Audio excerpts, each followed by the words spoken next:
discuss the SIN, cervical intraepithelial neoplasia. And in this session, we have two topics to discuss. One is cervical cancer and the other is vulval cancer. So there are most of the people are asking the question in Telegram group, what are the sources of cancers? All of the cancers are very beautifully given in strategy. I personally have done all CAs in my exam from strategy. But if you want to do in detail, there are BGCS guidelines. In addition to that, for ovarian cancer, there is a NICE guideline, and for vulval cancer, there is an RCOG guideline. But please remember, you do not need to do cancers in very minute details. Why? Because most of their cancers are managed in oncology centers or oncology units. And in exam, they only want to assess you what you will be doing at the level of ST5, okay, which are mostly the pre-invasive or pre-malignant conditions. So prepare, you should have a very good grip on pre-invasive conditions like endometrial hyperplasia, ovarian cyst, CIN. Okay, so but we are going to discuss the cancer, but not in much detail. I have make the presentation not very long. Can we do them from FIGO? Yes, Sarish, you can. I think don't go in detail in FIGO. Only do the classification and very superficial point that which class needs what treatment. You need to do what in all cancers you need to do. You need to do uh, some important points from epidemiology, like how common in the cancer, in what age group it is most common, and what is the prognosis of the cancer, what are the prognostic factors, what are the risk factors which can lead to the cancer.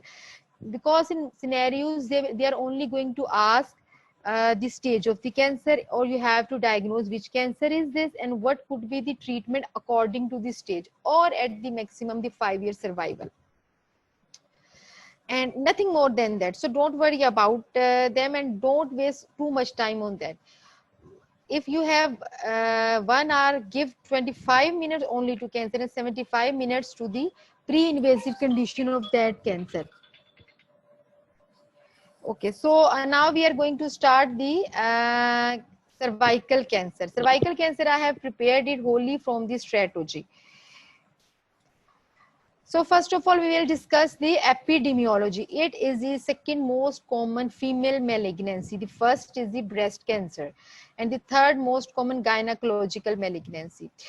All of you must be knowing the risk factors for cervical cancer, and you must know it by heart, because you may need to diagnose the cancer giving from the scenario. They will not give you a scenario that the women have the cancer. Sometimes they give you only, we will discuss some scenarios at the end of the session. They are going to give you risk factors, and you have to diagnose how much on the risk she is of having cervical cancer. So what are the major risk factors? There are two major risk factors, the 1 and 2. Early onset sexual activity and multiple partners. The others are parity and early age at first birth. Both are related to squamous cell carcinoma. Azra can't hear me. What about everyone else? Can you hear me? Yes, we are hear you. Okay. Yes, we Okay. hear. Azra, please check your speakers. Okay. So parity, you need to remember parity in early age at first birth only affects the squamous cell carcinoma, not the adenocarcinoma, right? COCs, what about COCs? COCs double risk after 5 years of use. Okay, so COC, when a scenario says COC, it means it increases the risk of cancer. It does not directly increase the risk of cancer. It increases the risk of cancer mostly in a way that if a woman is COC, they do not use condoms. And barrier methods, all of you know, that protect against cervical cancer. So in that regard, COCs increase the risk of cervical cancer. And I have written in point number 6 and 7 about the family history. Azra is asking, क्या ये बगैर voice के होता है? No, Azra, it's not without voice. It is with voice. Munib Khan, kindly guide her. Thank you. Okay, so first degree, if first degree relative have adenocarcinoma, there is a 40 to 70% risk, and a first degree relative has squamous cell carcinoma, there is a 70 to 80% risk. What do you think from this point number 6 or 7? Is it familiar? Is it runs in families? Have you ever heard about it? No. Any explanation for this? No. Paras, yes. Then why they are saying in strategy that there is a risk of having It's not carcinoma? familial carcinoma. It's Yes. not familial, but they have common risk factors like low socioeconomic socioeconomic factors, and probably early Excellent. early Excellent, marriage dear. in like Yeah. trans in families. Excellent. So they are the risk factors which runs in the family, like early onset of sexual activity, low socioeconomic class, high parity, right? So that's why the risk increases. Otherwise, cervical cancer is not a familial condition. Excellent. Okay. So now who is going to tell me what are the 2 major risk factors for cervical cancer? I want everybody to participate. Either in chat box or unmute yourself, please. HPV infection and early exposure of sexual intercourse. And early onset intercourse and Multiple sexual partners. multiple sexual. These are the most 2 major risk factors. HPV, Sarish, HPV is the cause of the cervical cancer, not the risk factors. Risk factors are which increases the risk. The 2 most common are related to sexual activity, early intercourse and multiple sexual partners. Excellent, Zoha. Paras. Yes, cigarette smoking is also a risk factor. Okay. Excellent. So we will discuss a little bit about HPV vaccination. HR-HPV is associated with 95% of cervical cancer. It means 5% are still without HR-HPV. The 2 most common HPV viruses are 16 to 18, which cause 70% of the squamous cell carcinoma. And Gardasil is a vaccine which is effective against 4 HPV viruses, and it is highly effective. So in UK nowadays, Gardasil is the recommended vaccination. The vaccination is started from the age of 12 to 13 years in both girls and boys, not in girls alone. Okay, in both 12 and girls and boys. You only need to remember this in HPV vaccination, not more than that. So what are the clinical symptoms? Early invasive, asymptomatic. Most of the cancers, cervical cancers, are diagnosed in a stage, in a cervical screening program, which are obviously asymptomatic. And the other symptoms, what could be postcoital bleeding and intermenstrual bleeding. Do you remember in SIN we have a focus on postcoital and intermenstrual bleeding? Do you remember in these conditions we even don't give ablative treatments? Yes. Okay, so the other is persistent vaginal discharge, which could be blood stain, and postmenopausal bleeding. Though postmenopausal bleeding most likely is associated with endometrial carcinoma, but it could be associated with cervical CA, but less common. That's why I have kept it at the end, right? So necrotic tumor, biopsy from edge of the tumor. I think it has been mistakenly written here. So it has been written here. So I will tell you what happens in necrotic tumor when we take biopsy. And it is a necrotic tumor, then usually the biopsy is taken from the edge of the tumor. Why? Because the central area is necrotic and it does not have a viable tissue. So you misdiagnose the patient as not having cancer. So in necrotic tumor, please remember to take the biopsy from the edge of the tumor. So what are the symptoms of the cervical cancer? Intermenstrual bleeding. And intermenstrual bleeding. Okay, and Postcoital and intermenstrual bleeding. Foul smelling vaginal discharge. Yes. Yes, and postmenopausal bleeding. Postmenopausal bleeding, it could be. Okay. Ma'am, can I ask a doubt? Yeah, sure. Actually, it's in the first slide. We said that it is It's related to, sorry? The first slide. It was the second most common female malignancy, the third most common gynec Your malignancy. voice is broken. It says that the second most common female malignancy, but Yeah, yeah. third most common gynec malignancy. Uh, how does it become like that? Yeah, the second common female malignancy, the breast cancer and then the cervical cancer. But among the all gynecological cancers, endometrial, ovarian, and then the cervical cancer. So how does it become the second Just a most common minute. female Just a malignancy? minute. So we were at the point of stage, clinical symptoms, and then staging. How to do the staging? From here, the important point starts, which comes most of the time in these scenarios. So you should know how to stay in early stage disease, which is microscopic. You need pathological examination. Obviously, on histopathology, you will diagnose, and the imaging techniques. In the late stages, you need to do the examination under anesthesia, cystoscopy, which would be done by a gynecological oncologist and clinical oncologist, both of them, and MRI for parametrium and pelvic and para-aortic lymph nodes. Remember always that in cervical CA, you go for MRI, okay? And remember in the way that the large CAs require CT scan and the small ones require MRI. Like a cervix is a small part. So MRI is needed. Ovary is a large part. Ovarian carcinoma spreads in the whole of the abdomen, and in that case, we need CT scan. Okay, so cervix for cervix and uterus for both, MRI is needed for staging. Now we are moving to staging. So I have divided the whole staging in 3 parts.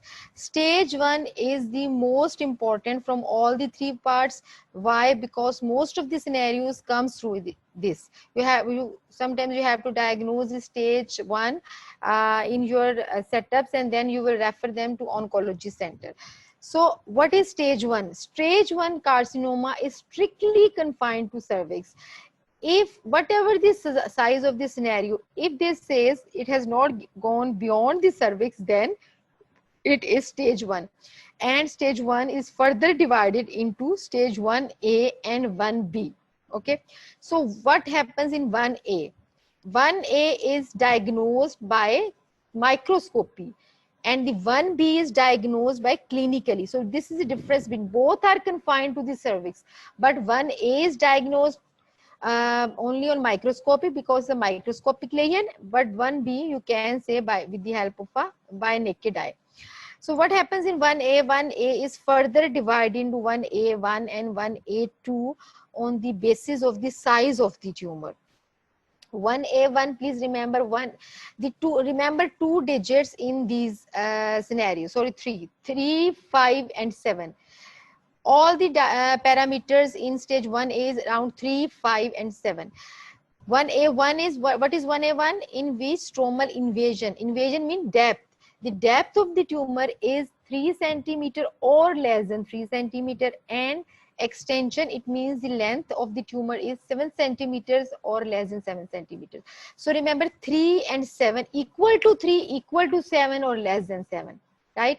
But if it is more than 3 and more than 7, then it is 1A2, not equal to 7. More than 3, more than 7, 1A2.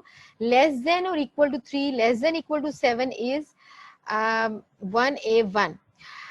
See, in stage 1A2, measured stromal invasion of more than 3 millimeter, but not more than 5 millimeter. What does it mean? It means, for example, I give you a scenario.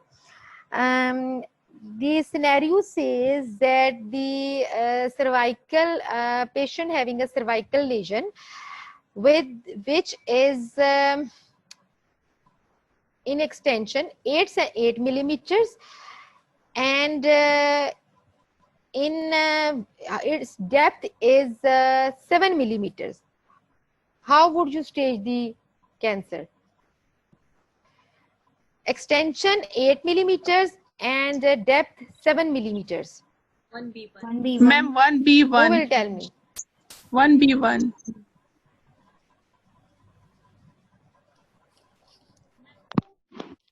Why 1B1?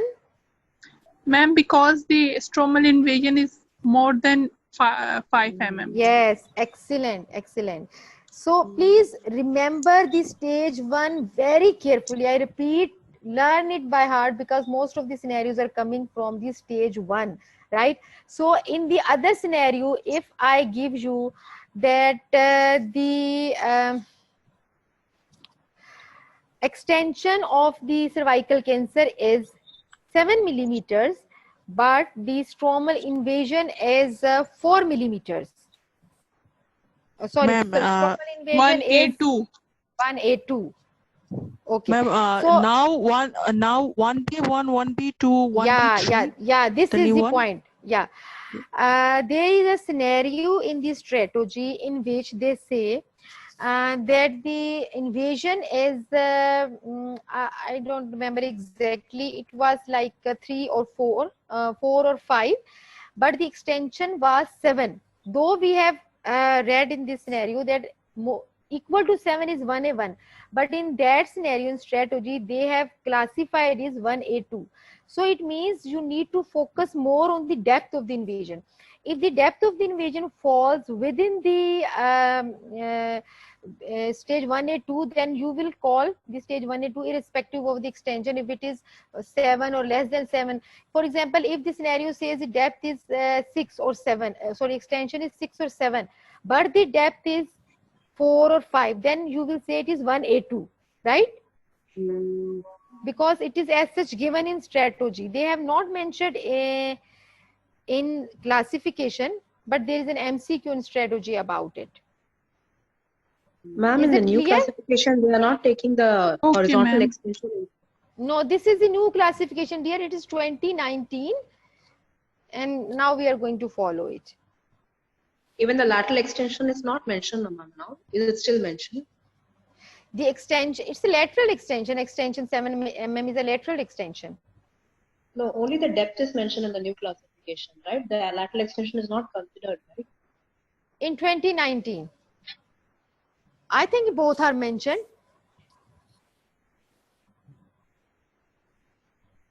Okay, ma'am, I'll cross-check one. Okay, I will also check it.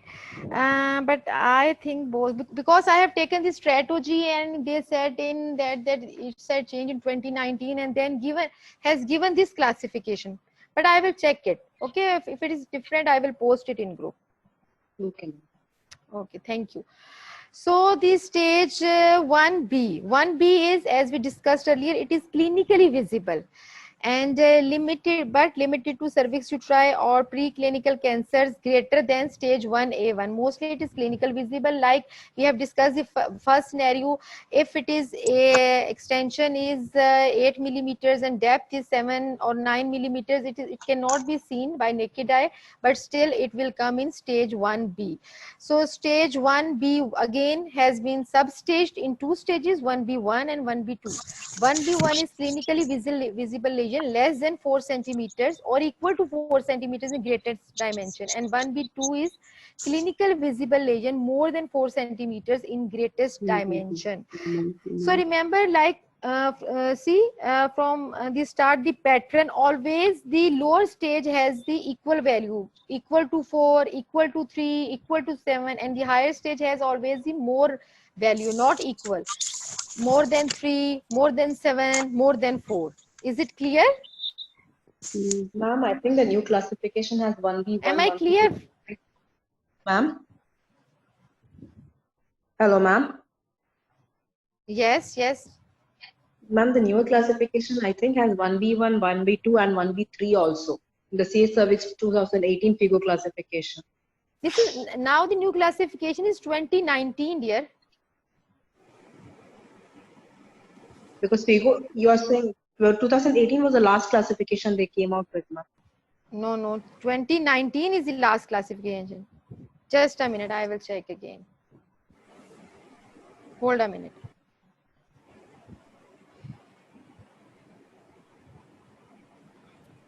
What does everybody else, others opinion? I am checking in strategy.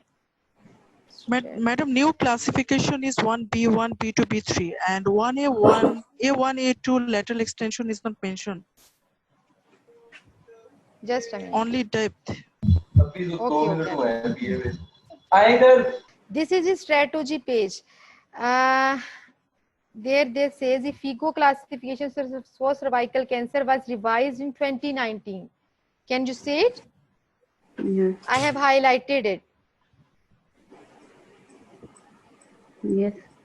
Okay. So the following amendments to the staging classification of carcinoma, the service to try was made by FIGO Committee for Gynecological Cancer in 2019, and then it was issued in 2019.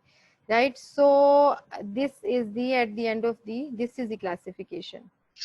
In the side, they still mention 1B3, ma'am, but At which side? left-hand side. Sorry. Left-hand side of what you initially showed, ma'am. This is the staging they have given. Yeah, Yes, little in bit. 2018, but this is 2019. So this is the 2019. I've just checked today, and I have shown you here.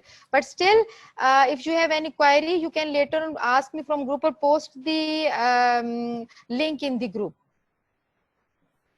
I think we should proceed now. The same page in the left-hand side staging.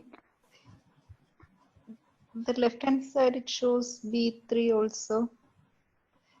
In one of the only in one of the management they say B3. Otherwise, in the staging they have not given B3. Is it is visible to you? Okay. In the staging they have not given. I have just shown you.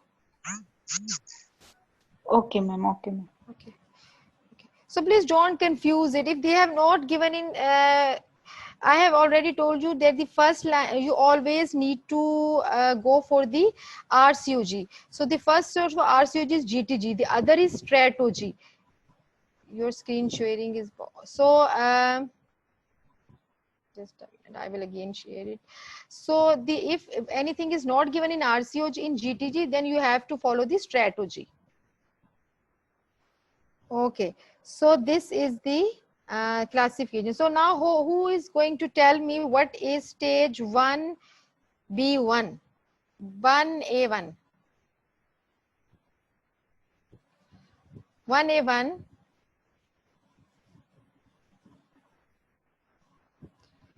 Who is going to tell me? 3 mm or less than 3 mm or 3 mm depth, and extension 7 mm or less than 7 mm. Okay. And where are other people? Please in chat box let me know. And what is the And stage 1? Yes. Ma'am, depth of inversion is less than 3 mm and extension is less than 5 mm. No, 7 mm. Equal or 7 less mm. than Equal or 7 7 then less 7 mm. Okay. And what is stage A1, A2?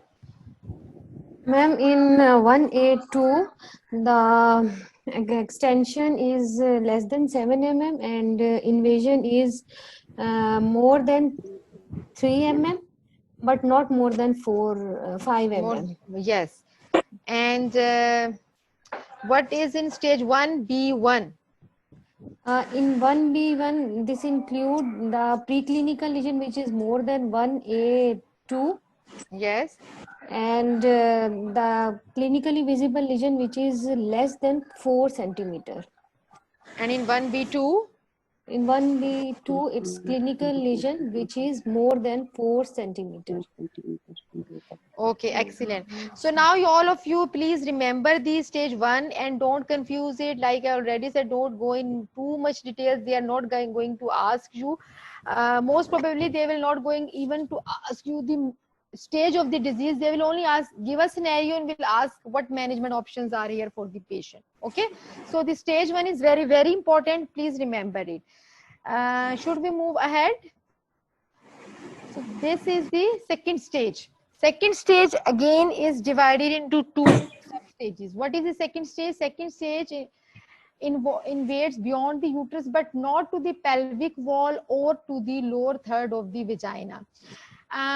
We will set the major 2 points in categorizing second stages without parametrial involvement and with obvious parametrial involvement.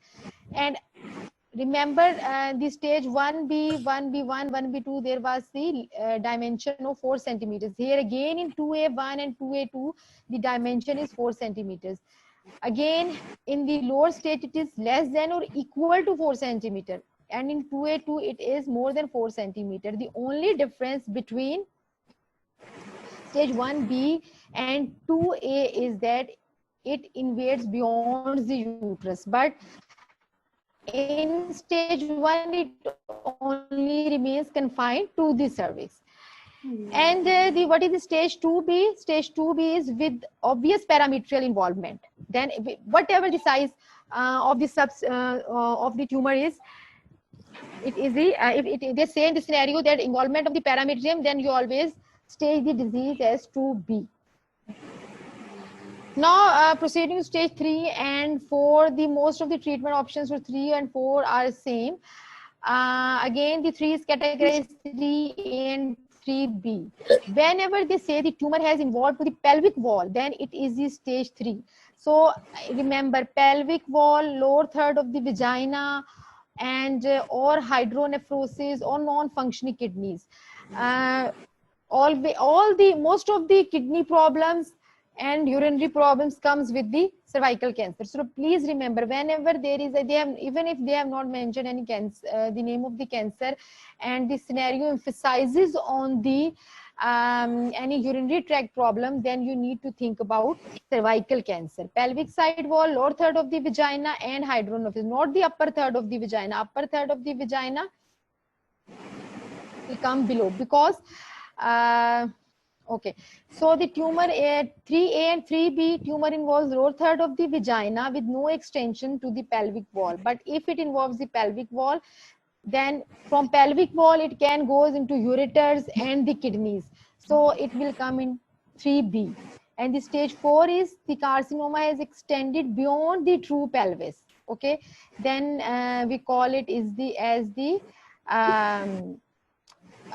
stage 4. So stage 4, again, in every cancer, the stage 4 is the same. Spread of the growth to the adjacent organs is a 4A1, and spread to the distant organs is 4B. In every cancer, not need to be worried about stage 4. You only need to remember till the stage 3. Except in the vulval cancer, we will discuss. There is an important point in vulval cancer which comes in stage 4. Otherwise, all of the stage 4s are the same. Now, who is going to tell me what is stage 3? Roughly only stage 3. Ma'am, in stage 3, their tumor is extended to the pelvic wall. And there is a involvement of the ureter, hydronephrosis, and non-functioning of the kidney. You can and say lower roughly third you of the can remember vagina. urinary tract. Yeah. You can remember the urinary tract. Okay, the cervical cancer in third stage. If the cervical cancer involved the urinary tract, then it is the third stage. Okay, and what was the stage? Okay, we have done it. So any one of you, please tell me your name and kindly revise whole classification. Any one of you. State your name and start revising, please. Or should I ask someone myself? Okay, ma'am, I will try. Yes, Paras? Yes.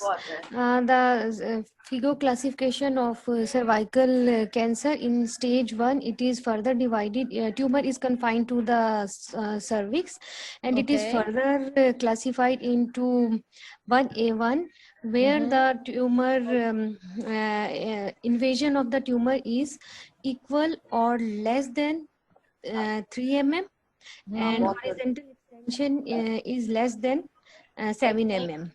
And then yes, equal or less than. Then in 1A2, the tumor invasion is more than 3 mm but not more than 5 mm, and horizontal extension is less than 7 mm. And then stage 1B, Horizontal it's extension is more than 7. Yes. more than 7 Excellent. mm. Yes, yes. And in stage 1B, it's further divided into 1B1 and 1B2. In 1B1, it's more than preclinical lesion, which is more than stage 1A1, 1A2, and all the clinical lesions, which is confined to the cervix, is less than 4 centimeter. In 1B2, the tumor size is more than 4 centimeter. Then in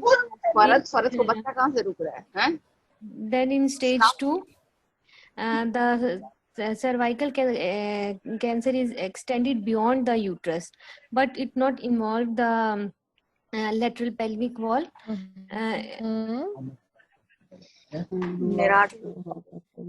To again, this is further classified into 2. Stage 2. Yes. 2A. Yes. Yeah. Again, the size is less than 4. Yes. Stage 2A and 2B. 2A and 2B, where the size is more than Again, 2A is further 4 categorized in centimeter. 2 stages. 2A is categorized, see, 2 stages.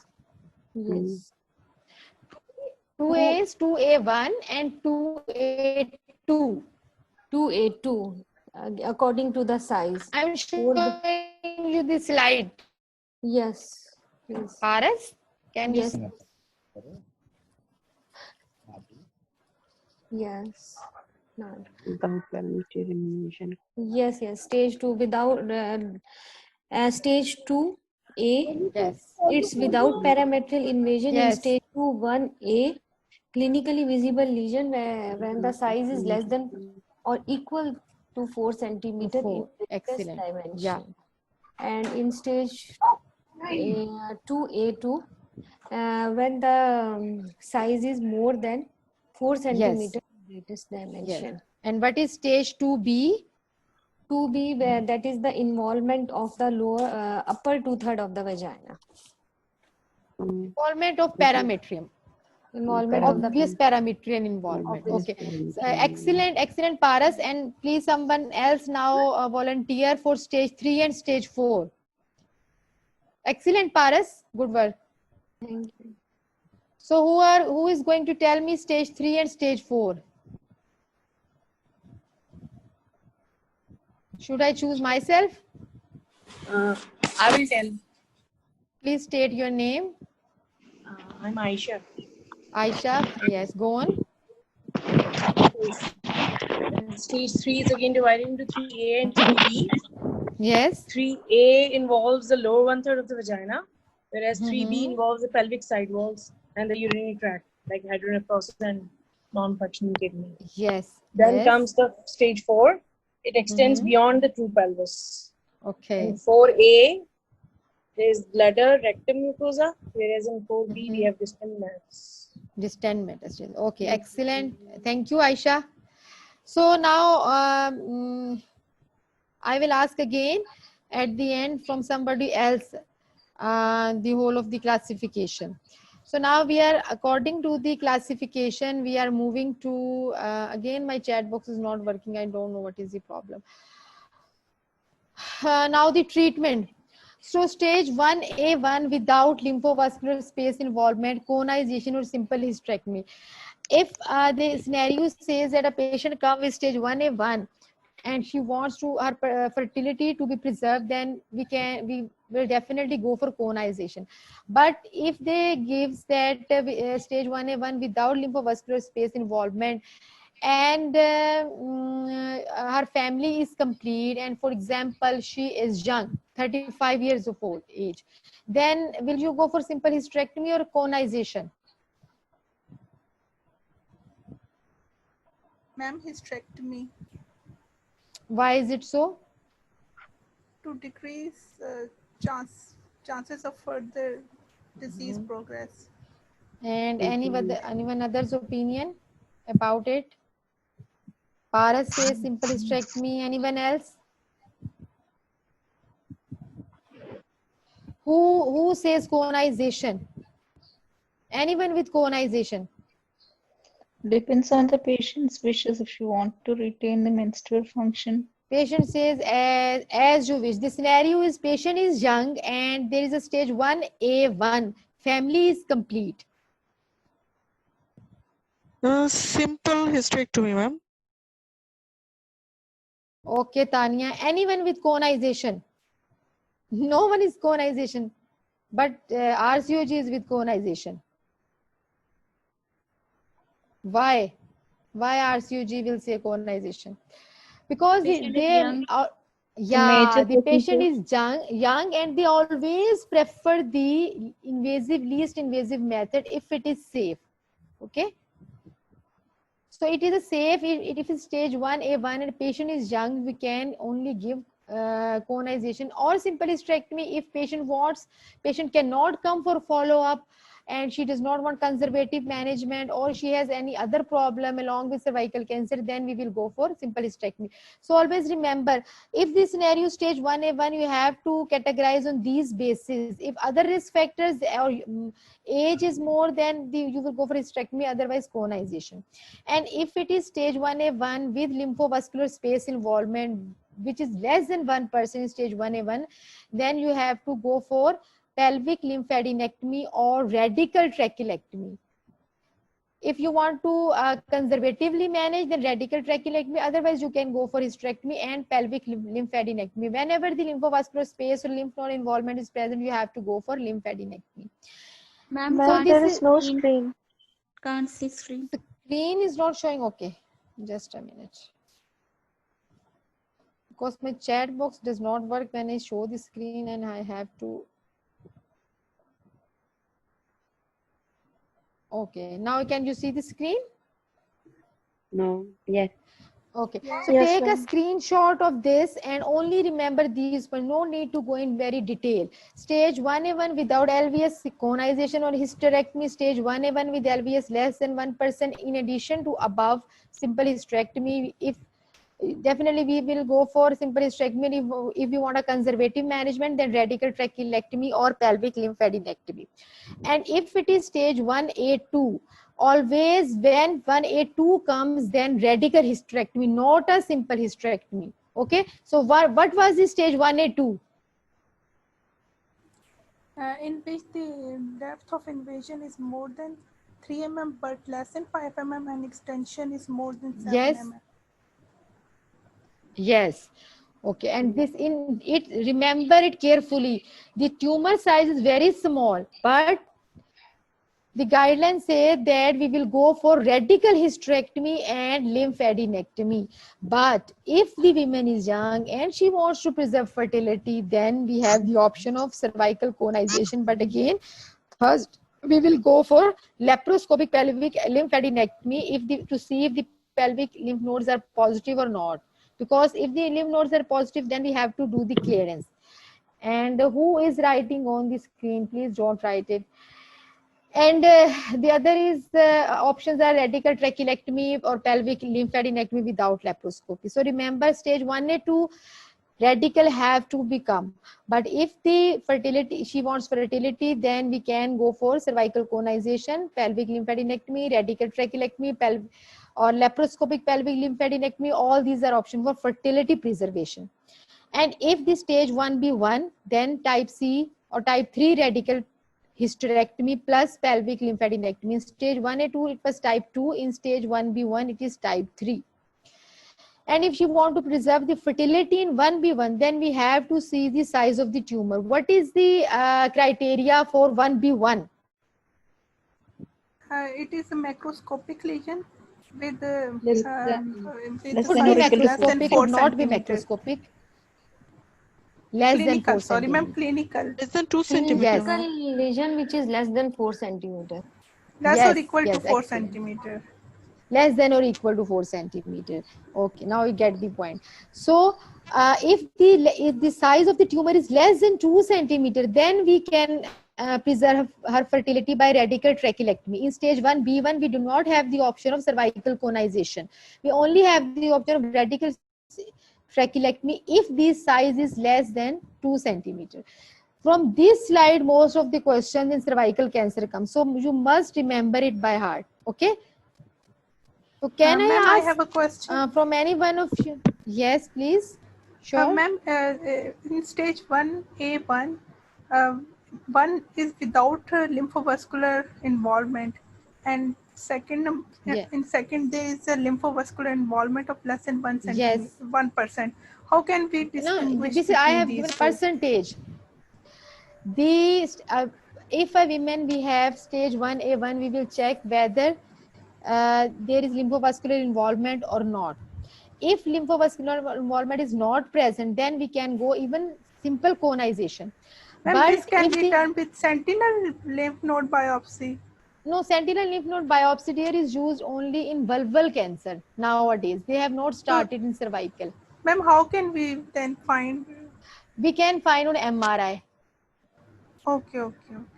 Okay, so this is less than 1% means the chance is less than 1%. With stage 1A1 lymphovascular space involvement, chance is less than 1%, which is very low.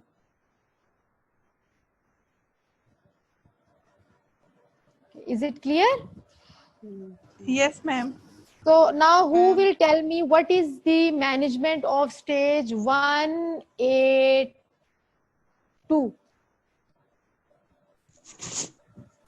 Radical hysterectomy with lymphadenectomy. Type 2 radical hysterectomy. With So lymphadenectomy. tell me again, what 1A2 is stage conservative. 1A2? Radical hysterectomy with 1A2 pelvic lymphadenectomy. Which type of radical hysterectomy? Modified radical hysterectomy. Type Yes, 2. modified type 2. Yes. And if you want to preserve fertility, then what? Radical trachelectomy, Laparoscopic laparoscopic pelvic lymphadenectomy. lymphadenectomy, and then conization. Conization, yes. Yes, Gulshan, you are right. I have to stop screen share again just to see in the chat box. So I will again share. Yes, Paris type 2 conization. Okay. So what about stage 1B1? Standard treatment for stage 1B1. 1B1, if less than 2 centimeter, then for fertility Standard preserving. treatment. Standard treatment. Surgery. Radical hysterectomy. Type C radical Yes. hysterectomy. Plus? Pelvic Lymphadenectomy. Yes. Pelvic lymphadenectomy. Pelvic lymphadenectomy. And if she wants to preserve fertility, If lesion less than 2 centimeter, then only radical hysterectomy plus laparoscopic lymphadenectomy. Yes, Tanya, excellent. Excellent. Okay. So now who is going to tell me the management of stage 1A1 without lymphovascular involvement? Simple, just conization. Conization and simple hysterectomy. Okay. And what if there is a lymphovascular involvement? Then type 2 radical hysterectomy plus pelvic lymphadenectomy. Stage 1A1 with Simple lymphovascular hysterectomy. involvement. Radical trachelectomy. Yes, if she wants to preserve fertility. And Simple lymphovascular hysterectomy. and Pelvic lymphadenectomy. yes, because lymph nodes are positive, na? Okay, excellent. So we have done this. Now we will start from stage 1B2 to stage 2A1. We can offer the surgery or radiotherapy from stage 1B2 to stage 2A1 depending upon the condition of the patient. But from stage 2A2, which is more than 4 centimeters, to stage 4A, which is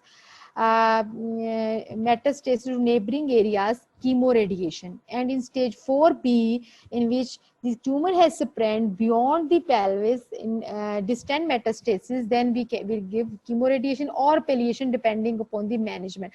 So most of the times from stage 1B2, we have to give radiotherapy. But we can consider, depending upon the condition, surgery still 1B2 to A1. Not after that. Is it clear? Yes, So ma'am. when they say these are all the advanced tumors. So when they say advanced tumor, most of the time you have to choose radiotherapy. If they want you to choose surgery, then they will say the patient's performance status is very good, nutritional status is good, patient would be young, and she will have no other comorbidity. Then you have to choose the surgery only in stage 1B2 to stage 2A1, otherwise not. So you have done surgery, then what will be this is the all treatment you needed to do in cervical cancer, not more than that. If you do the practice MCQs from genuine books which have recognized from the RCOG or the STRAT-OG or the ERP course of the enhanced revision program, someone if have the MCQs, and the STRAT-OG in the examination section of the STRAT-OG, they have given the scenarios, then they will not ask further from this. Please do not waste time very extensively on the cervical cancers. Only take screenshots of these slides and only do these treatment options. Don't go into detail. So what is the follow-up the same for the all cancers?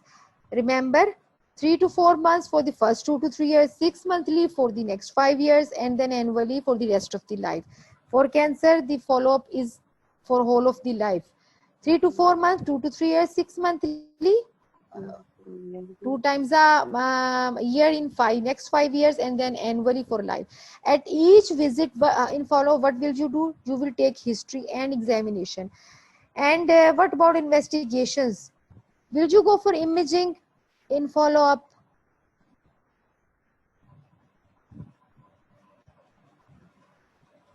Will you go for imaging in follow-up or not? We will do imaging on the Usually basis not. of history and examination Yes. and patient symptoms. So if there is patient's history and examination does not show any recurrence of cancer, then will you go for imaging? No, ma'am. No, ma'am. Yes, excellent. Please remember it. If history and examination are perfectly normal, you will not go for any imaging at each visit. So now who is going to revise for me the follow-up for cervical cancer? Please state your Yes, ma'am. names. Dr. Yes. Tanya. Yes, Tanya. 3 to 4 months for 2 to 3 years, then 6 monthly for 5 years, then annually Yes. for lifelong. And each Yes. visit we have to take history and examination Yes, to excellent. find out any recurrence. Yes, excellent. Okay, everyone clear about this? Yes. Okay, so now, Yes, ma'am. okay, excellent, yeah, excellent. So now we are going to discuss the prognosis. The overall prognosis, 5-year survival is 60% cervical cancer, and most of the recurrences occur in the first 3 years. LVS is poor prognostic factor. Always in every cancer, please remember lymph node involvement or lymph node vascular space involvement is always the poorest prognostic factor because it can spread the cancer everywhere. So the other important thing besides staging and treatment options to remember are the survival rates. I have given the survival rate cervical cancer, stage 1 79, stage 2 47, stage 3 22, stage 4 7. At a glance, when you look at the survival rates, what comes into your mind? When you are trying to remember the survival rates, what comes into your mind?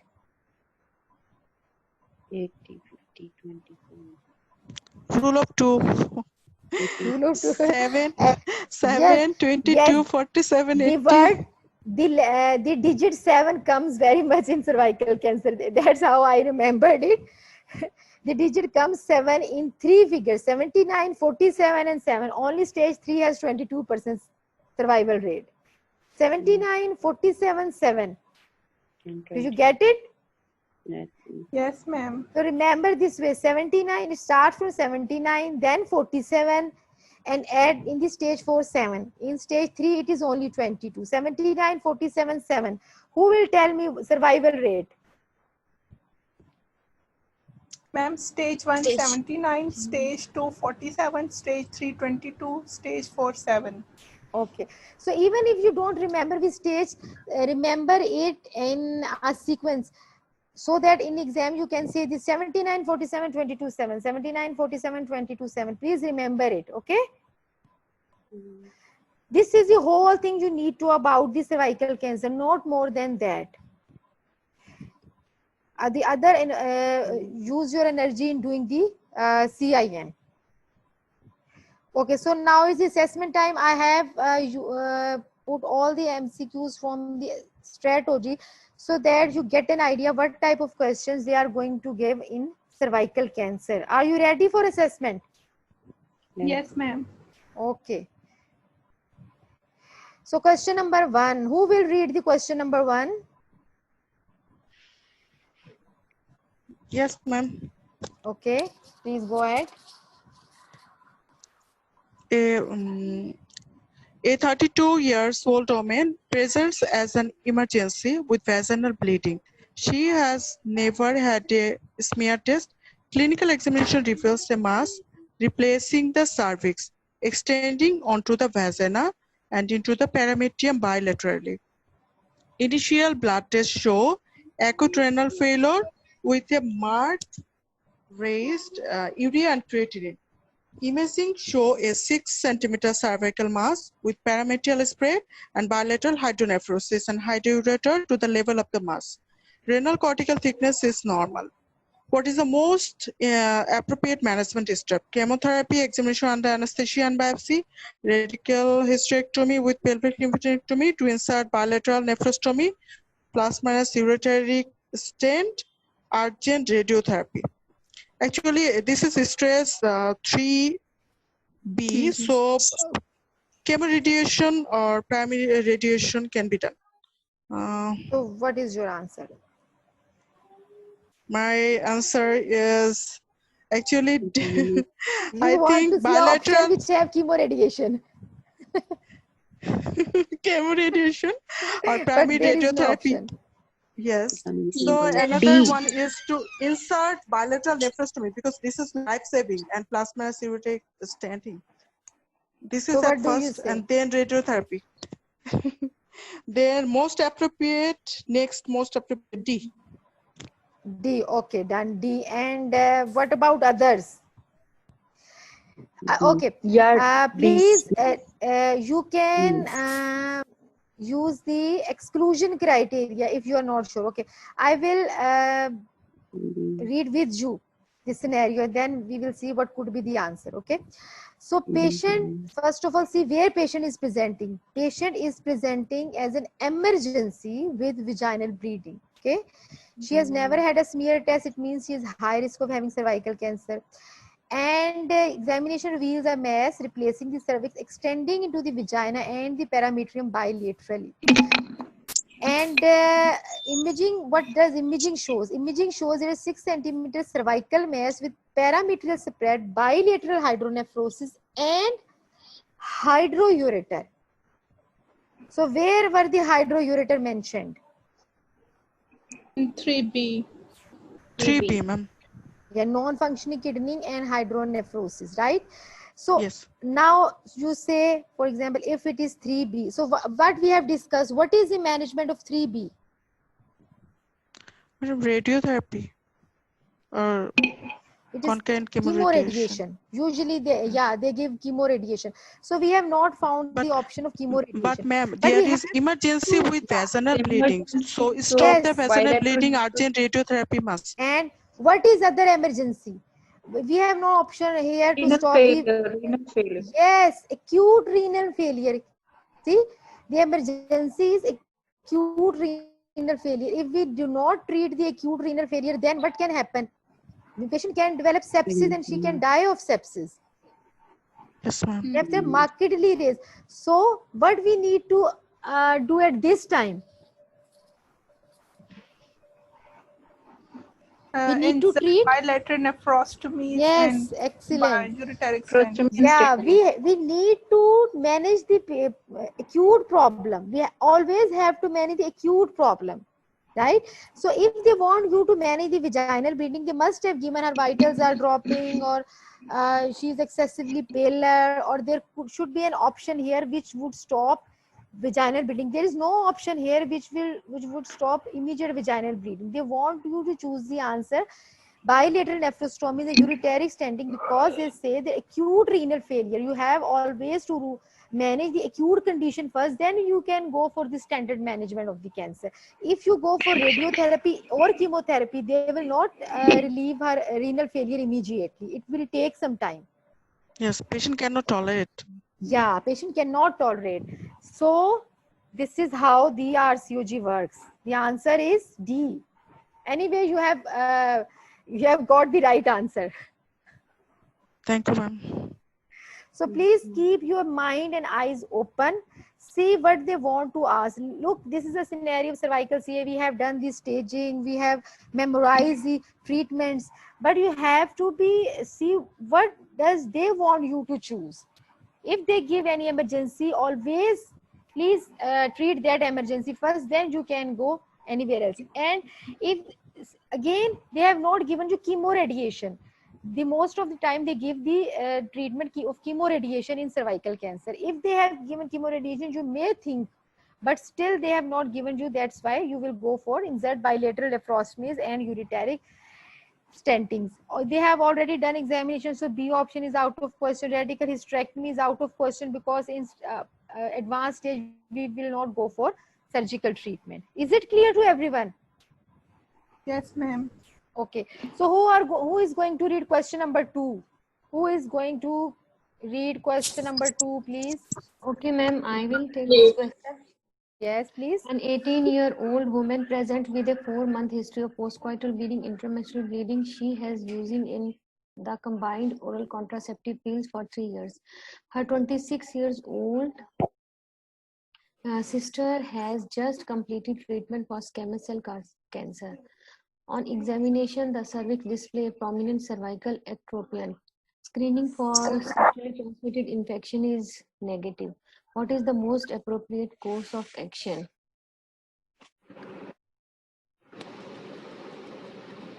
All of you, please read this question very carefully and enlist what are the risk factors for cervical. Are there any risk factors of cervical Yes, cancer and mortality? she is 18 years old, younger age. Yes. And has a history of postcoital bleeding and intramenstrual bleeding. She is using combined oral contraceptive pills for the past 3 years, but this is for more than 5 years. Yeah, excellent.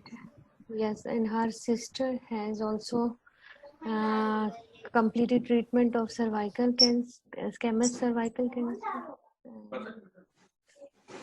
ectropion. A cervical smear test. She is not updated for cervical smear. She is So it should sexually active. So the At first. what age we start cervical screening program? 25. Ma'am, 24.5. We will invite first. So she's yeah. So she's 18 years old. She has practicing oral contraceptive pills for the past 3 years. It means she is. What is the most common cause of postcoital and intermenstrual bleeding in young age? Ectropion. Ectropion, ma'am. Most common cause. Sexually transmitted diseases. Infections. And but infection screen is negative. Negative. So what do you think? Can she have cancer? Ma'am, she has a family history. No. But No. From scenario, ask yourself, can she have cancer? She has an obvious. One risk factor of OCP for ectropion? OCP increase ectropion. Yes, excellent. OCP increases ectropion. Ectropion, yes. Okay, so this was the actually key point in this scenario. Yes, so what could be the answer? C, cautery of the cervical ectropion. So let's see. So why have you ever heard anywhere that the treatment of the ectropion is cautery? Yes. Conservatively can be treated, but patient is symptomatic postcoital intermenstrual bleeding. So no, I don't think so. We go for cautery of the cervical ectropion. Then we can But we can't reassure her. Ma'am, Reassure. can we reassure her? Yes. This is a 100%. strategy question. They say has a very low risk of cervical cancer. Please reassure, because she is taking COCs, na, and that's why she is having cervical ectropion. And we have to STI screen is negative. So please reassure her that she does not have cancer. Why they have given? Because she is worried her sister is having was having squamous cell carcinoma.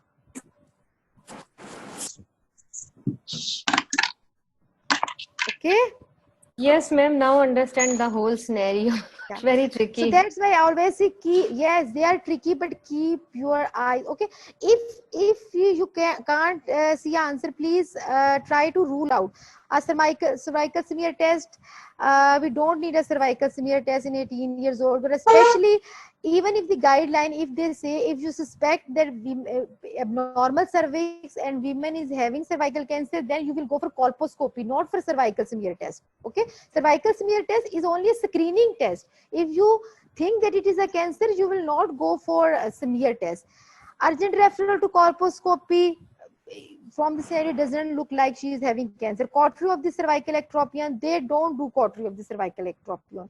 Cervical biopsy, obviously cervical biopsy next step of the colposcopy. If you are not going for colposcopy, how could you go for cervical biopsy? And the only remaining option is reassuring that does not have cancer. The problem in MRCOG is most of the time, because we practice different and we study different.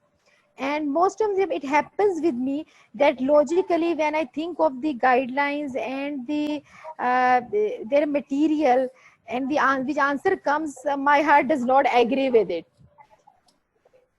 So every one of you, I was also like this. I have never ever the first time when I did this strategy, I was so much depressed because every other question was wrong, because I was not thinking about what they have written. If they have never written anything, where have you read cautery of the cervical ectropion? I have not read. I think I have not even read ectropion for MRCOG.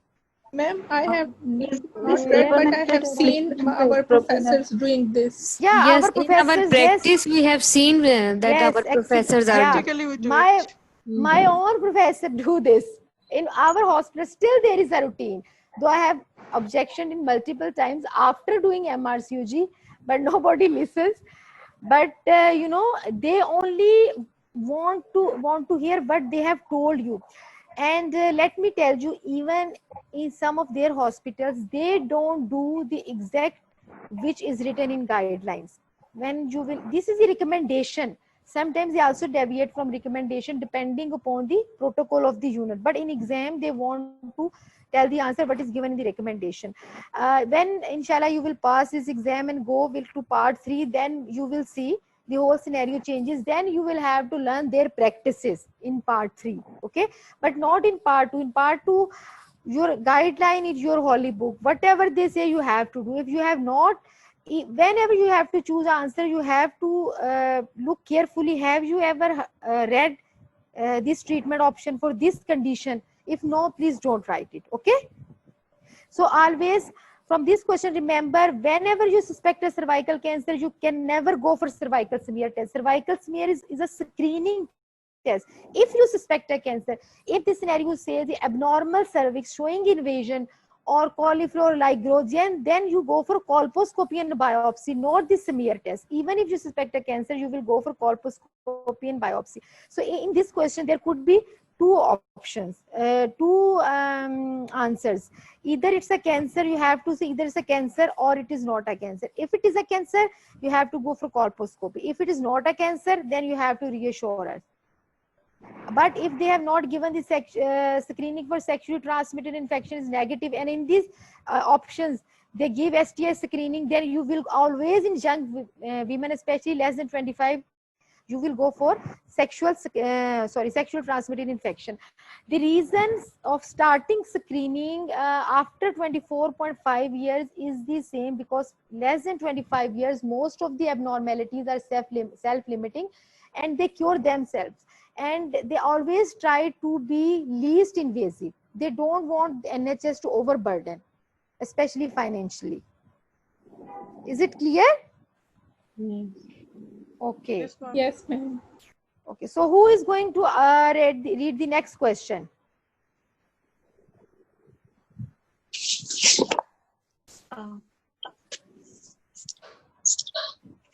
Who is going to read the next question? Ma'am. Yes, please. A 30-year-old woman Mhm. present to colposcopy clinic, having had a cervical smear showing low-grade dyskaryosis and positivity for high-risk HPV infection. Low-grade dyskaryosis and positivity for high-risk HPV Yes. infection. This is She the has main no, point in the whole scenario. You need to underline it: low-grade dyskaryosis and HR-HPV positive. yes, and she has no relevant past medical history. She has a family history of her maternal aunt and grandmother both dying from cervical cancer. She smokes 10 cigarettes per day and she recently broken up with her partner. That means multiple exposure can be happen. And her children are aged at the age of 13. Her children are aged 13, 6 and 2 years old. That means woman is 30 years. Okay.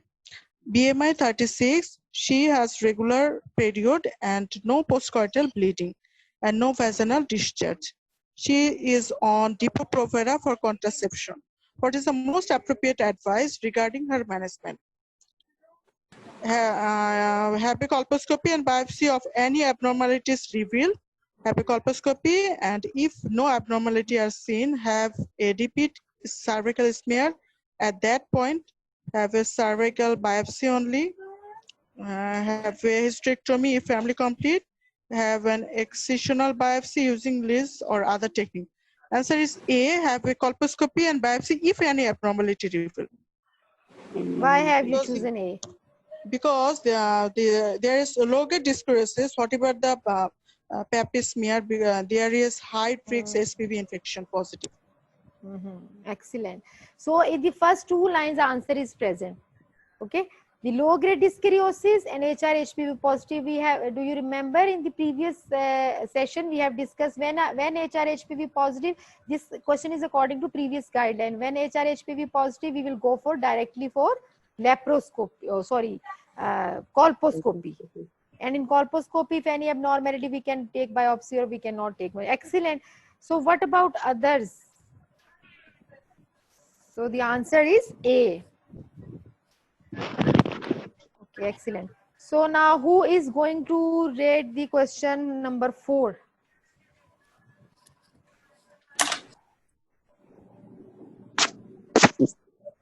Very small question. Who is going to read Ma'am, it for me? ma'am, in the previous question, if there is no abnormality revealed, what to do? What about option B? Just a minute. I will. In the previous question. Yeah. What do you want to ask in this question? What about option B? Have colposcopy and if no abnormalities are seen, have a repeat. Read the option B. Have a colposcopy, and if no abnormalities are seen, then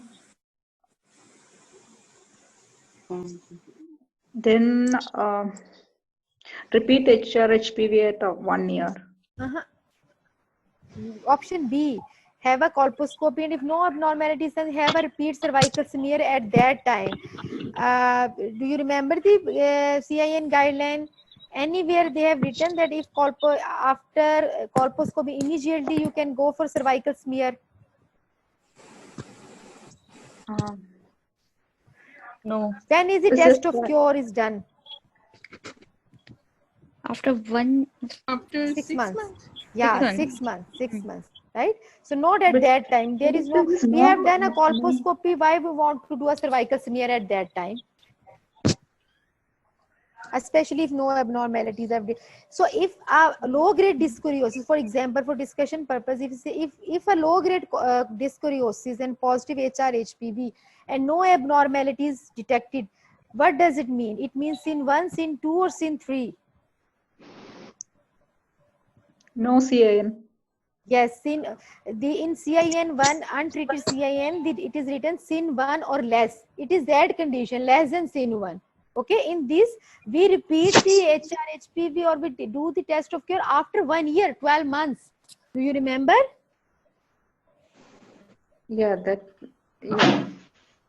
This Yes, question ma'am. from Yes, that, ma'am. yeah, this question from that guideline. At the time of colposcopy, we don't need to do a cervical smear. So what's the use of having a cervical smear at the time of colposcopy? There is no use, isn't it? Yeah, I was actually trying to recollect that thing.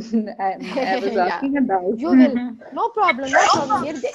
That's I'm happy that you people are trying to see if any other option fits, because this is the way to remember. Now you will never forget it. That's good. Okay, so who will read question number 4? Ma'am, I will try. Yes, please. A 25-year-old woman has multiple biopsies of her cervix at the colposcopy clinic due to high-grade dyskaryosis. The histology shows SIN3 with areas of microinvasions. What is the most appropriate advice regarding her management? Have excisional biopsy using LIDS and other technique. Have an MRI of the pelvis and chest X-ray.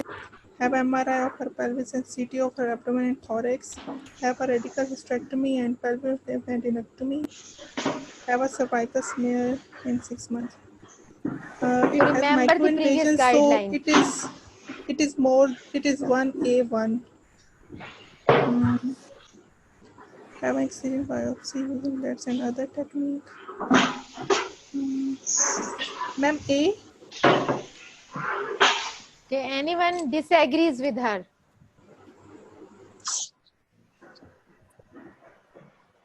Anyone other than A answer? Ma'am, there is a microinvasions, so it's not sin, it is more than sin.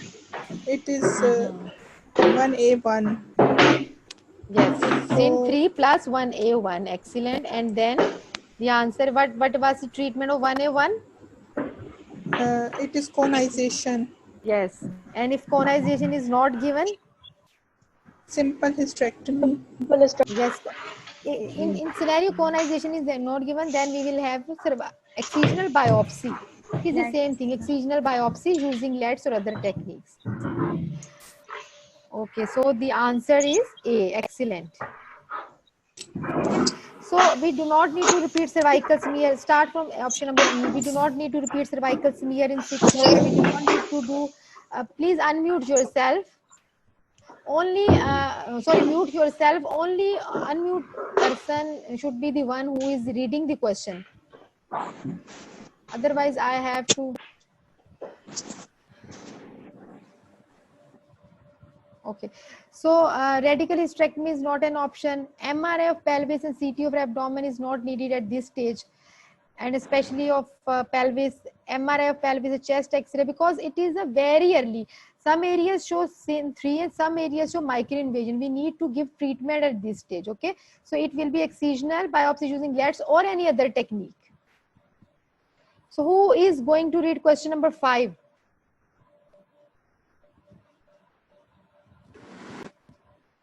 Yes, ma'am. Yes, please. Go on. 30 years old woman has an excisional biopsy of her cervix for high-grade changes on colposcopy for a background of high-grade dyskaryosis. She has no comorbidities and does not want to have children in future. The histology shows invasive adenocarcinoma extending to 7 mm in depth and 8 mm in lateral dimension. The excision margins are clear, and radiological investigation reveals no lymphovascular space invasion, no lymphadenopathy, and no metastatic disease. What is the most appropriate advice regarding her management? So what is the stage of the disease?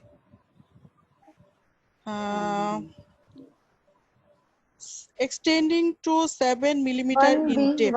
1A2. No, ma'am, 1B1. It's 1B1. 1B1. Okay. So what is the treatment of 1B1? 1B1, if fertility preserving, then radical trachelectomy, She said less than they 2 said she does centimeter. not want to have a children. She does not want to have a children in future. The scenario says. Okay, then 1B1 type C radical hysterectomy with pelvic lymphadenectomy. So what is the option number? What is the correct answer? Further excisional biopsy, radical hysterectomy, pelvic lymphadenectomy, oophorectomy, radical hysterectomy, C. and pelvic lymphadenectomy. C, and D is trachelectomy. C, Answer will be C. radical hysterectomy plus pelvic lymphadenectomy. Okay, excellent. So see, the question they have given only the questions from early stage disease. These are all the question strategy. There was not a single question which was from very advanced stage. Okay, so you have to memorize stage 1 and 2 very carefully.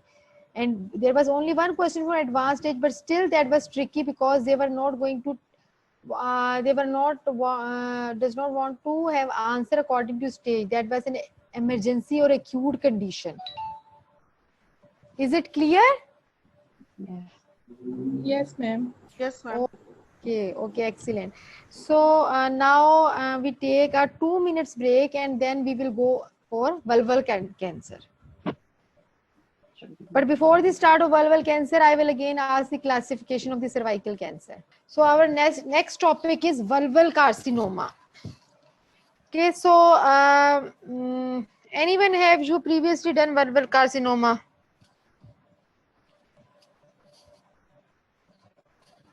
It is a very rare tumor, but still if RCOG has given its guidelines, so it is important to do. All MCQs can come from this carcinoma. So it is very rare. Incidence is 1%. Common in older age group. The peak incidence is 90 plus in the last decade of the life. 90% are squamous cell carcinomas. Now there are two ways in which this carcinoma can develop. The most common pathway is from the differentiated VIN. We will discuss the VIN when we will discuss the vulval disorders in sexual reproductive health. So differential VIN, which leads to lichen sclerosis, and there is a 30% risk of progression from lichen sclerosis from this pathway to the vulval carcinoma. And the other is the usual type VIN, high-grade squamous intraepithelial cell, and it is due to HR-HPV, and it is the less common pathway. Risk factors are almost the same as for the cervical cancer: smoking, HIV, immunosuppression. Paget's disease of the vulva is a rare intraepidermal adenocarcinoma which needs a very prolonged follow-up. Otherwise, you don't need to remember anything else about Paget's disease. So how do the vulval carcinoma presents? In general, remember the first line, it is very important. In general, elderly women do not get vulval warts or abscess, they get cancer. What does it mean? It means if a scenario comes in which the woman is very old, like 70, 80, 90 years, and the scenario says a mass is there is itching, and this and that, please don't think of vulval warts and abscesses. Think of cancer, because old age woman does not get warts or abscesses, they always get cancer. So age is very important in this regard. Same scenario, and the woman is young, 40 or 50 years old, then you can think of vulvar warts or abscess or any other problem. Pruritus is the most common cause, and the others are, there could be bleeding, women can present with lump, can present with ulceration, pain, burning, discharge. They are old women and usually they present very late because of the embarrassment. So what is the typical appearance of vulval cancer? You need to remember this. The vulval cancer is an ulcer with rolled edges. So if a scenario says ulcer with rolled edges, then think of vulval cancer, not vein or anything else. Raised ulcer with rolled edges. When we will do the sexual reproductive module, then I will give you a list of all the ulcers and or the conditions which got that type of ulcer. Punched out ulcer, beefy red ulcer. There are different types. I have a whole list. Then I will share in that module with you. So for now, you remember, if it is raised ulcer with rolled edges, then it is a vulval cancer. So what is the prognosis? Like we discussed in cervical cancer, prognostic factor, always when lymph nodes are involved, it means it has a poor prognosis. Same is true for vulval cancer. Inguinofemoral lymph nodes metastasis, most important prognostic factor. Then the FIGO stages, then the histological grade of the tumor, differentiated, well differentiated, not differentiated, depth of the invasion, age and performance status of the patient. And why depth of invasion is important? Because depth of invasion will determine whether there could be lymph node involvement or not. To give an example, I have written the point number 1 and 2 here. If the depth of invasion is 1 and 2 millimeter, then the lymph node involvement is 8%. But if the depth of invasion increases from 2 to even 3, then the lymph node involvement increases from 8 to 3.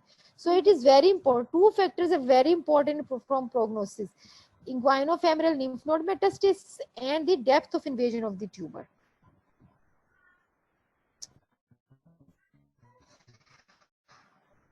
Now we are going to do the staging. So again, remember, early stages are very important for MCQ point of view. Stage 1 is if the tumor is confined to the, does not matter whatever the size of the tumor. If it has extended beyond the vulva, then it is the stage 2. So stage 2, we will divide the tumor in stage 1A1 and the stage 1A2. Stage 1A1 is a layer which is less than or equal to 2 centimeters in size, confined to vulva or perineum, and with stromal invasion less than 1 mm. Size or extension is 2 centimeters. Invasion is 1 centimeter. Again, earlier stage equal is used in 1A1. Less than equal to 2 centimeters, less than equal to 1 millimeter. And in stage 1A2, lesion is more than 2 centimeter in size, and invasion or depth is more than 1 millimeter. Okay, but in both of the cases, tumor will be confined to the vulva.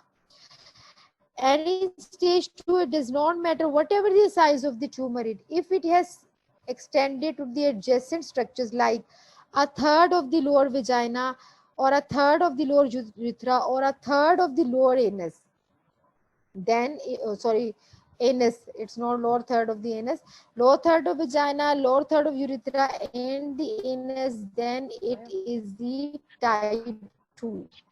So now who is going to tell me the type 1 of the vulval cancer? Type 1 of vulval cancer.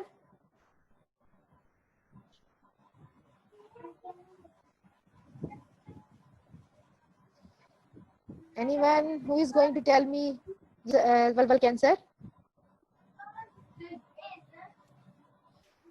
Shilpa, can you hear me?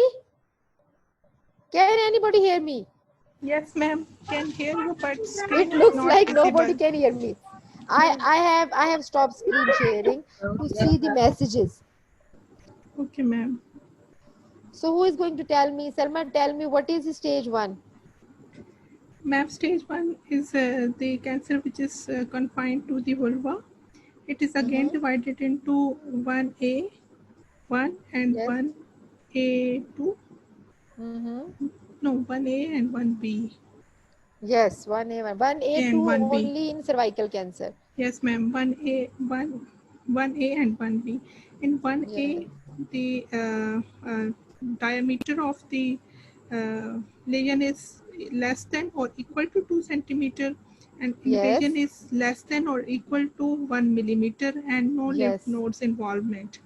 And 1B is when the lesion is more than 2 centimeter in diameter and invasion is more than 1 mm, but no lymph node involvement.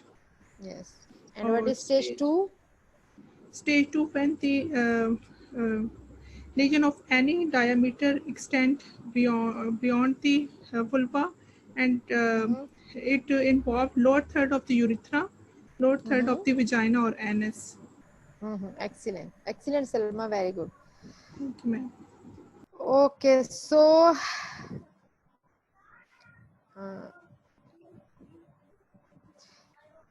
this was the stage 1 and 2. So now we are going to stage 3. Stage 1 and 2 clear to everyone?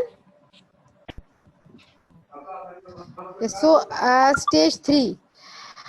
Stage 3 is tumor of any size with or without extension. So size of the tumor was only important in stage 1, not after that. After that, size is not important. In stage 3, size of any tumor of any size with or without extension to adjacent perineal structures, a third of the lower urethra, a third of the lower vagina with positive inguinofemoral lymph node. The only difference between stage 3 and stage 2 is inguinofemoral lymph nodes are positive. If it is not positive, then stage 2, and if it is positive, then it is stage 3. So stage 3 is wide stage. It has been again divided into 3 categories, 3 substages: 3A, 3B, and 3C. First of all, remember 3Cs. 3C is different from all of this, with positive nodes with extra capsular spread. If this scenario says that the positive inguinofemoral lymph nodes with extra capsular spread, then the stage will be 3C. So, and if the lymph nodes are positive and they are not spread beyond the capsule, then we have to see the number and the size of the lymph node. So first of all, remember number.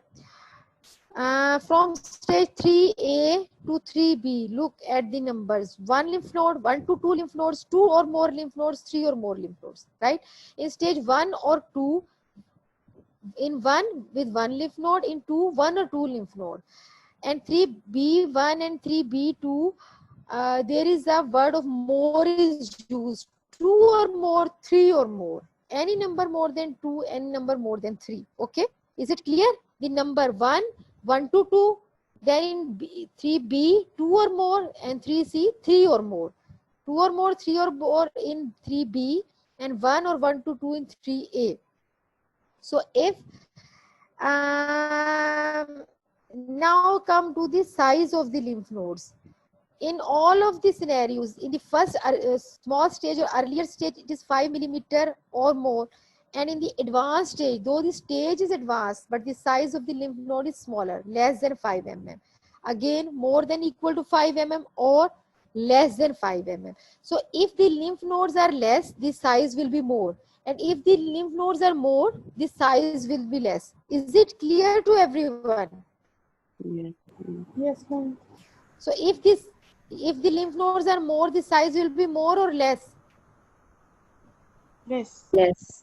Less. And if the lymph nodes are less, then the size will be More. more. It's vice versa. Okay.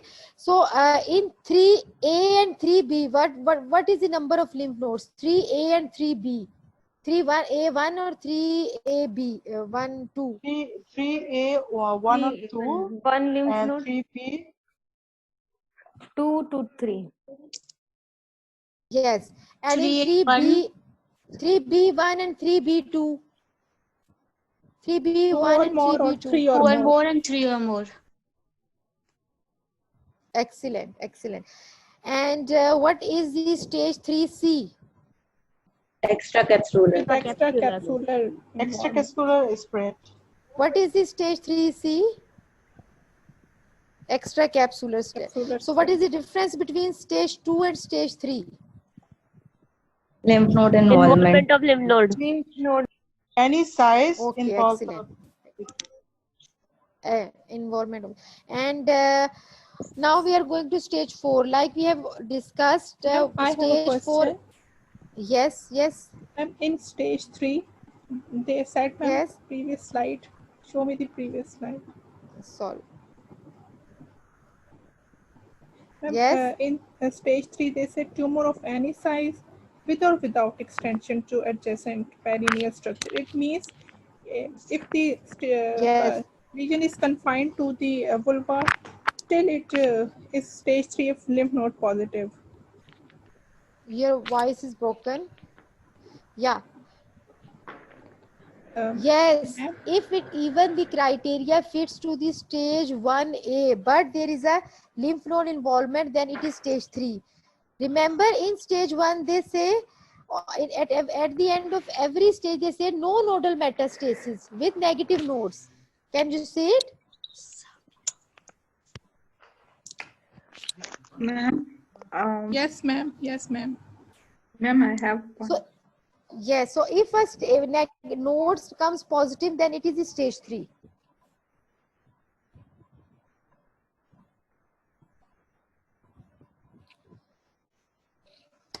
Hello, is it clear? Yes, ma'am, it's clear. Okay. Ma'am, I have one more doubt. Yes. Suppose you have one lymph node, Mm-hmm. just single lymph node, and Yes. according to this stage, if the single lymph node is less than 5 millimeter, it becomes 3A2, is it? Yes. Yes. Yes. But if it is a bigger lymph node, it becomes a lesser stage 3A1. If it is a one lymph node, only one lymph node, but it is more than or equal to 5, then it is say 3A1. But if it is a one lymph node and it is smaller than size, then it is 3A2. So is that a contradiction? A smaller Remember, lymph node? then what is the contradiction? What is it? It is according to classification. What is the problem in it? I can't understand. You have two patients Madam, with single lymph nodes, just single lymph According to node. her, higher the stage, but size of the lymph node is small. It doesn't matter in sub stages, dear, because the management is the same. It's just for classification purpose. Like in cervical cancer, the management differs in sub stages. In vulval, it does not differ. Mm-hmm. Okay, so clinically, it will not. It is only to stage the disease. Okay, ma'am. Ma'am, stage 2 and stage 3 only difference is lymph node metastasis. Yes. If a scenario says whatever the size, whatever involvement of the structure, but if they say that there is lymph node involvement, then it is stage 3. Okay. Okay. Okay. So in the stage 4, stage 4A, as we have previously discussed, it is the involvement of the adjacent structures, and stage 4B is any distant metastasis. Okay. So stage 4A is tumor invades any of the following: upper urethra, vaginal mucosa, bladder mucosa, rectal mucosa, or pelvic fixed to pelvic bone. And 4A2 is fixed ulcerated inguinal lymph nodes. So what was the stage of extracapsular lymph nodes? 3C. 3C. And what is the stage of fixed or ulcerated inguinal lymph nodes? 4A2. 4A1. 4A1. Okay. 4A2. 4A2. 4A2. Inguinofemoral lymph node. Yes, yes. And if the urethra, vagina, and what was the stage if the lower third of the vagina is involved? Lower third vagina, lower third urethra. It's 2, stage 2. Stage And 2. if the Without upper nodal. 2/3 urethra and upper 2/3 vagina is involved, then what? It's 4. Stage 4A1. Yes. It's yes. 4A1. And if any pelvic lymph nodes are involved, pelvic lymph nodes are 4B. come in 4B. 4B, which is distant metastasis. Okay. So 4B is any distant metastasis, including pelvic lymph nodes. Okay. So before going to survival rates, I think we will discuss the investigations. So at every vulval case, you have to do the biopsy before diagnosing the cervical cancer. Oh, sorry, vulval cancer. Whatever the scenario, doesn't matter how much clearly it is showing that the woman has a vulval cancer, still you have to take the biopsy to make sure of it. Okay, and the biopsy is always incisional. Incisional means you have only to take the biopsy for the diagnostic purpose. You will not remove whole of the lesion, because if you remove whole of the lesion, her staging will be changed. So take an incisional biopsy where area of the skin where there is a transition from the normal to abnormal epithelium. It means the biopsy should contain both of the areas, normal and abnormal.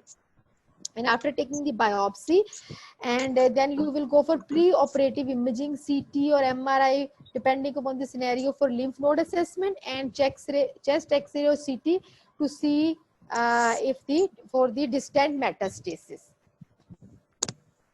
So the most important point in whole of the guideline is about the biopsy, which should be incisional. Please remember it.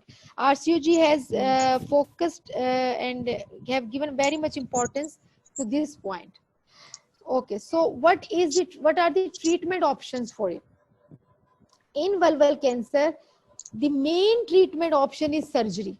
What is the other cancer in which the main treatment option is surgery? Endometrium and ovarian Endometrium, breast because you cancer. have to do the debulking. If you have done a very good debulking, there is a higher chance of survival. Okay, but the most important tumor in which surgery is most important is the vulval. Surgery is the mainstay of treatment. And what do? You do a radical wide local excision of the primary tumor with a minimum margin of 15 mm normal tissue. In the sample, there should be a 15 mm of normal tissue. And when do you give adjuvant radiotherapy? Adjuvant presence of extracapsular spread in the involved groin node. That was the stage. What was the stage for extracapsular spread? 3C. Okay. 2 or more positive groin lymph nodes, and the treatment. Okay, the 2 points for adjuvant radiotherapy. You have done the surgery, and now you have to give adjuvant radiotherapy if the spread was extracapsular and if the nodes are 2 or more. And the radiotherapy will be given to the groin and the pelvic lymph nodes. When there is a very That less means, role madam, of, if lymph node is involved, then we have to give adjuvant radio. Yes, 2 or more lymph nodes or extracapsular spread. Okay, and when do you give neoadjuvant therapy? One of the indication I have written, if surgery is likely to result in sphincter damage. If tumor has spread to sphincter, then you don't want to destroy the sphincter because it will increase the morbidity for the patient. You can go for neoadjuvant radiotherapy. And remember, in